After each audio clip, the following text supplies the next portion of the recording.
Vamos falar de reumatismo. Acho que é bom falar, por quê? Porque para mim é muito bom falar de reumatismo. Eu me formei em 1966. Durante 3 anos eu fiquei no Rio de Janeiro, na melhor residência na época de reumatologia do Brasil. Voltei em 1970. Desde 1970 eu estou atendendo pacientes com reumatismo. O que é reumatismo? Não sabes, eu não sei. Será que eu sei?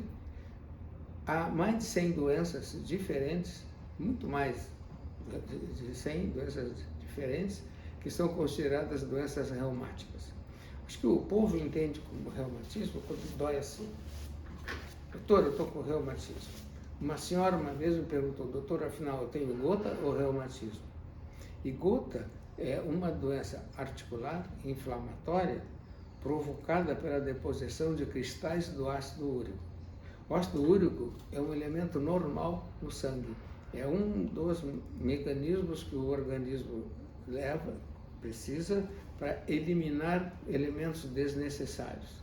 E o ácido úrico é um deles. Então ele fica circulando no sangue numa determinada quantidade. Se ultrapassa esta medida, os cristais de ácido úrico podem se localizar em articulações, provocando uma inflamação aguda muito dolorosa. Isso é reumatismo. A minha paciente queria saber se ela tinha gota e também tem reumatismo, porque isso também está no livro de reumatologia. Assim como doenças completamente diferentes estão. Há um termo que a gente usa muito, chamado reumatismo de partes moles. O que se convencionou chamar de reumatismo de partes moles? É comprometimento e dor em tendões, músculos, raízes nervosas, principalmente essas situações. E são doenças em que esses elementos estão envolvidos, não necessariamente havendo doença articular. Pode haver doença articular junto ou não. Se houver, já é alguma doença mais conhecida. E o que então seria um reumatismo de partes moles? Tendões doendo. Se a gente exagera no alongamento de um tendão ou nos ligamentos, isto vai provocar dor. Se for um excesso agudo, muito intenso, ou se for uma coisa de repetição, se a gente olhar no microscópio, esses tendões ou ligamentos estão rompidos. É uma coisinha de nada, mas é o equivalente quando as mulheres cortam a cutícula e essa cutícula fica inchada, vermelhinha e doendo. Isso é uma inflamação devido à lesão de tecido. Não é uma inflamação provocada por um defeito no organismo, nem pela presença de um vírus ou de uma bactéria.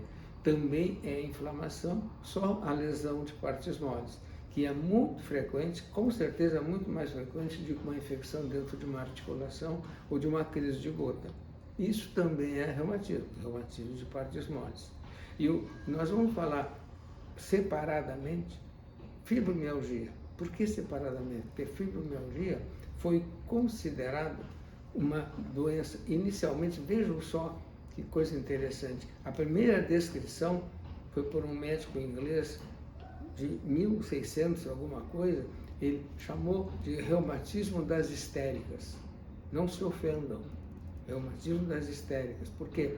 Porque ele viu que isso acontecia em senhoras e mulheres muito tensas, muito nervosas. E por que histérico? Histérico vem de histero. Histero em grego é útero. Então, histeria seria doença de mulheres. Provavelmente, na época, se pensava isso, provocada por alguma coisa que havia no útero. Então, daí a histeria.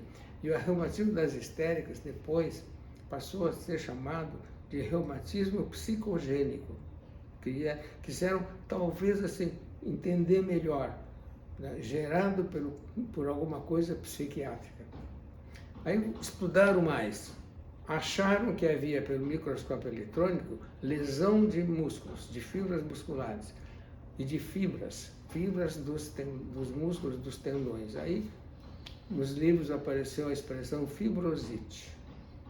Lá pelas tantas, já faz muito tempo, trocaram para fibromialgia. O que seria isso?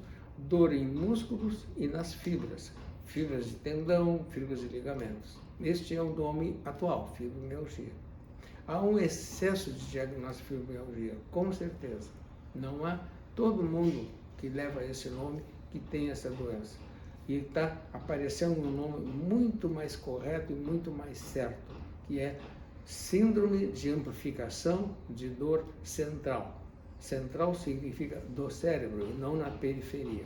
Então, síndrome, que é uma combinação de sintomas e sinais, de amplificação, exagero de dor central. Este é um nome melhor, e nessa síndrome de dor de amplificação central vão surgir doenças diferentes, e não a fibromialgia como uma doença só. Vai demorar muito para a população, tanto de médicos como de pesquisadores, como de população, o doente, o paciente, acreditar e trocar esse nome. Mas isso aí eu tenho certeza que um dia vai acontecer.